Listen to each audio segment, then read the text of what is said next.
নমস্কার, জয় শ্রী গণেশ। প্রত্যেককে জানাই স্বাগতম।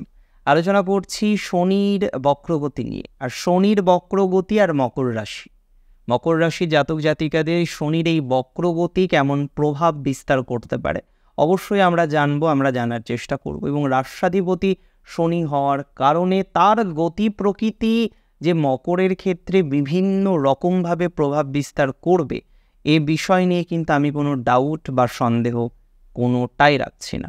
প্রথমেই আপনাদের বলে রাখি, শনির এই বক্রগতির শুরুর সময় হলো জুন মাসের শেষের দিকে, 29শে জুন থেকে প্রায় 140 দিন, 15ই নভেম্বর পর্যন্ত শনি বক্রগতিতে থাকবেন।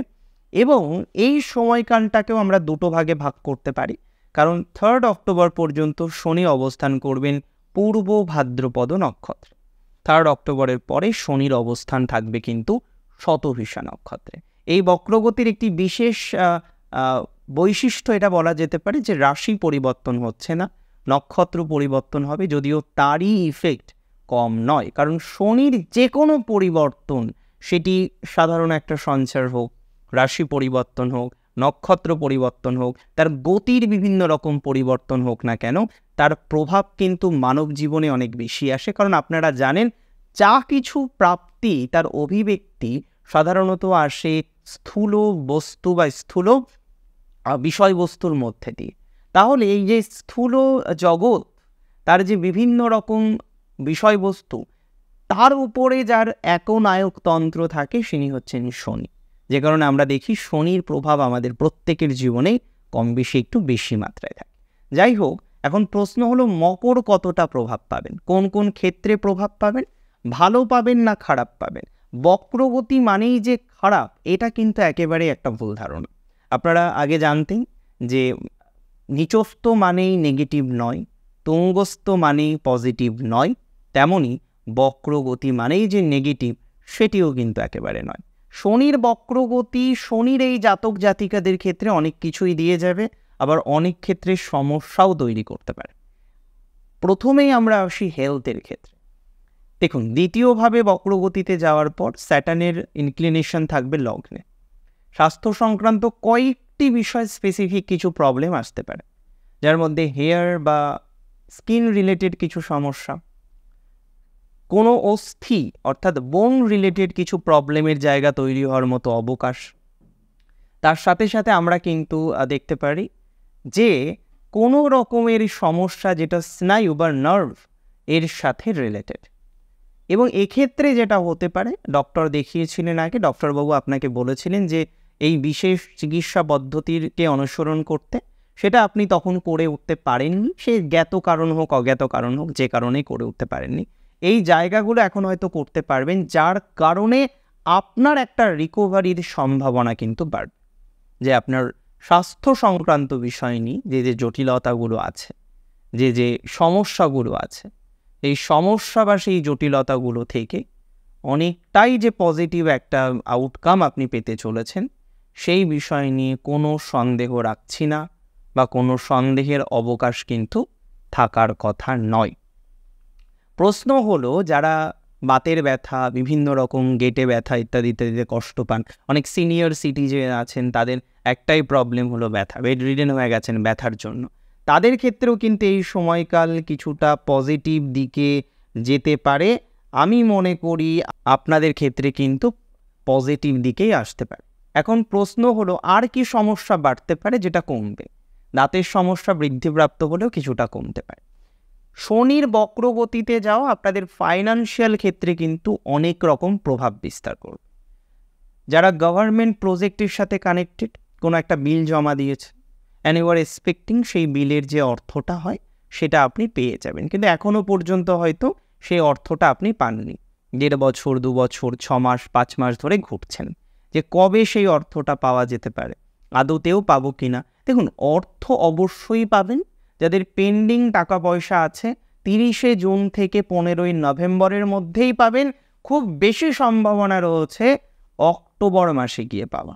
অক্টোবর পুজোর আগে বা পরে এই যে সময়কালটা থাকে, এই সময় কিন্তু আপনার পেন্ডিং অর্থটা আপনি পেতে পারেন। কোনো একটা বিক্রি, আপনি হয়তো জমি বিক্রি করেছেন, বাড়ি বিক্রি করেছেন, বা করতে চাইছেন, খদ্দের মোটামুটি ঠিক হয়ে গেছে, কিন্তু আপনি বিক্রি করতে পারছেন না, একটা মেন্টাল প্রেশার স্ট্রংলি চলে আসছে।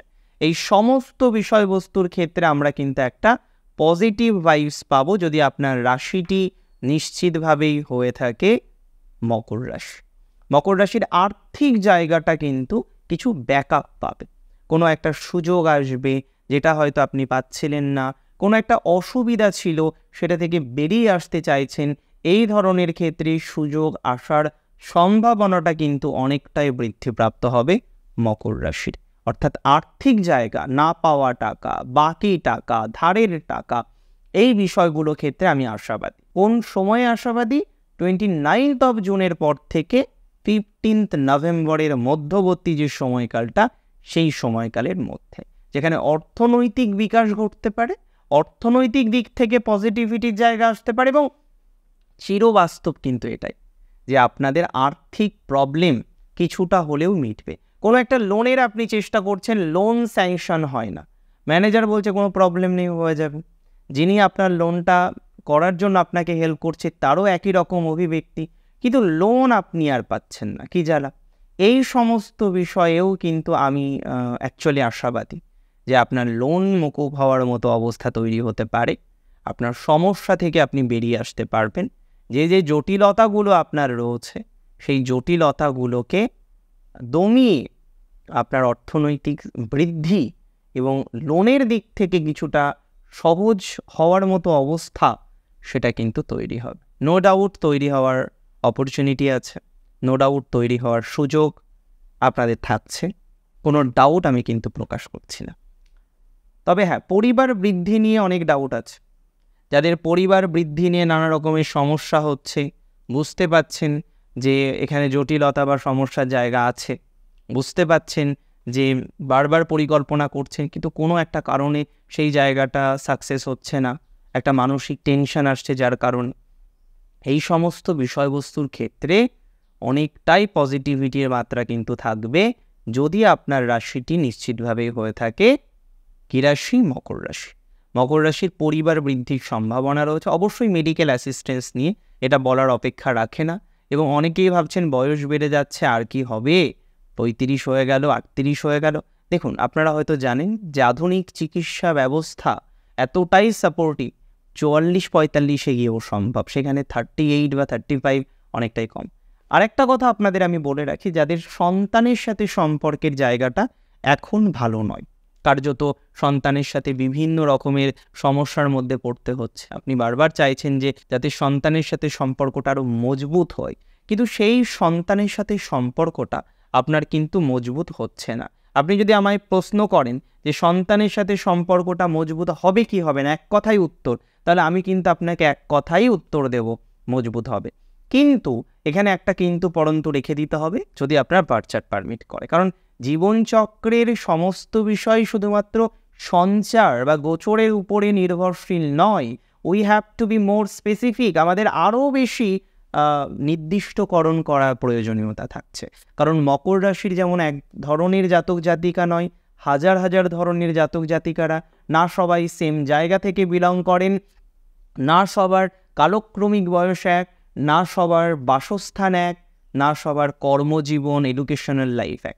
তাহলে সব ক্ষেত্রেই যে একই রকম ভবিতব্য হবে সেটিও কিন্তু নয়।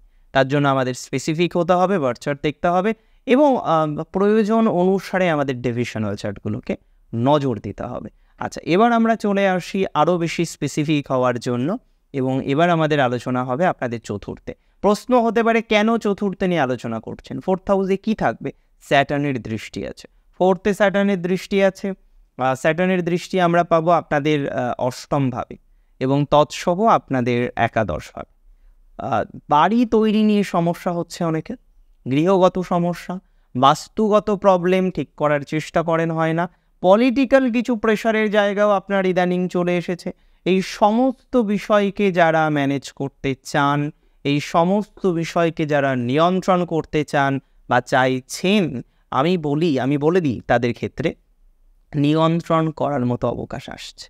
আপনারা আপনাদের প্রবলেমগুলোকে, সমস্যাগুলোকে অনেকটা নিয়ন্ত্রিত করতে পারবেন বলে আমি বিশ্বাস করি। আই স্ট্রংলি বিলিভ দ্যাট যে আপনারা আপনাদের বাড়ি ঘর, প্রপার্টি, ফ্ল্যাট বা জমি জমা নিয়ে যে প্রবলেমের মধ্যে পড়েছেন, ইভেন যদি সেই প্রবলেমটা ল লিটিগেশন রিলেটেডও হয়, তাও সমাধান হবে।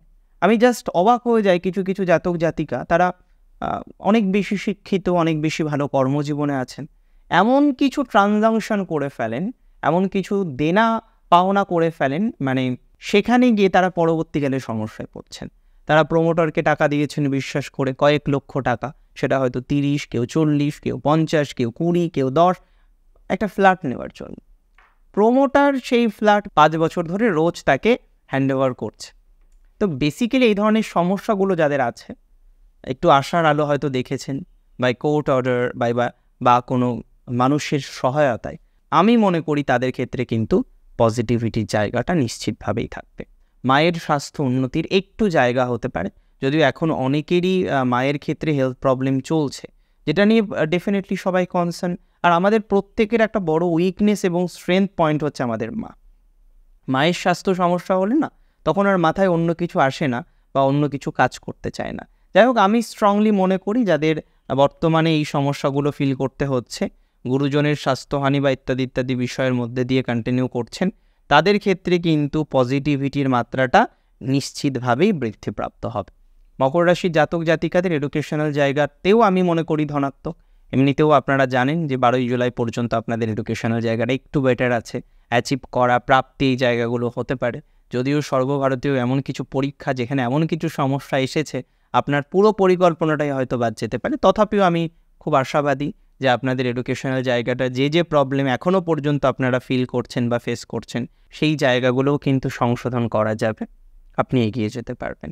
এর পরের বিষয়টা নিয়ে চলুন আমরা আলোচনা করি, এবং এবার আমরা আলোচনা করব মকর রাশির জাতক জাতিকাদের তাদের কতটা ইমপ্রুভমেন্ট হতে পারে ল লিটিগেশন রিলেটেড বিষয়। ল লিটিগেশন রিলেটেড বিষয়টা অনেক লেন্দি হয়ে গেল, অনেকটা টাইম টেকিং হয়ে গেল, যদিও এখানেও অনেক বেশি আশা থাকছে, ভরসা থাকছে। এবং আমি তো মনে করি বাস্তবভাবেই যে আপনাদের ল লিটিগেশনের যারা প্রবলেমে আছেন, সেটা ফ্যামিলি রিলেটেড হোক, সেটা জমি জমা রিলেটেড হোক, এনি কাইন্ড অফ প্রবলেম হতে পারে, সেই প্রবলেমগুলো সলিউশন হওয়ার মতো অবকাশ আপনারা কিন্তু পাবেন, পাওয়া উচিত, এবং পাবেন বলে আমি মনে করি। আর রইল বাকি হচ্ছে আপনাদের এমনিতে আদার্স ফ্যামিলি লাইফ, সেটা মিডিওকর চলবে। বেশি বেটার হচ্ছে আপনাদের পার্সোনাল লাইফের জায়গাটা। আর একাদশে যেহেতু শনির দৃষ্টি আছে, বক্র দৃষ্টি, সাকসেস বা গ্রোথ বা অ্যাচিভমেন্ট এটা কিন্তু একটু স্লোভাবে আসবে। মানে একসাথেই হঠাৎ করে অনেক কিছু পেয়ে গেলাম, নট লাইক দ্যাট, সেটা হবে না। বাট সাকসেস বলি, গ্রোথ বলি, অপরচুনিটিস বলি, সব কটা বিষয় আপনারা পাবেন। একটু সময় লাগতে পারে, মুভমেন্টের ক্ষেত্রে একটু বাধা বিঘ্ন থাকতে পারে, বাট মকরকে আটকানোর মতো জায়গা নেই। 7:30টা বেরিয়ে গেলে মকরের টাইম আরও বেটার যাবে। So we are expecting that যে সেটা যেন অ্যাজ আর্লি অ্যাজ পসিবল হয়। অনেক ভালো থাকুন আপনারা প্রত্যেকে, অনেক বেশি সুস্থ থাকুন। আজকের অনুষ্ঠান আমাকে এখানেই শেষ করতে হচ্ছে, শেষ করছে আপনাদের অনুমতি নিয়ে। জয় শ্রী গণেশ, ভালো থাকবেন।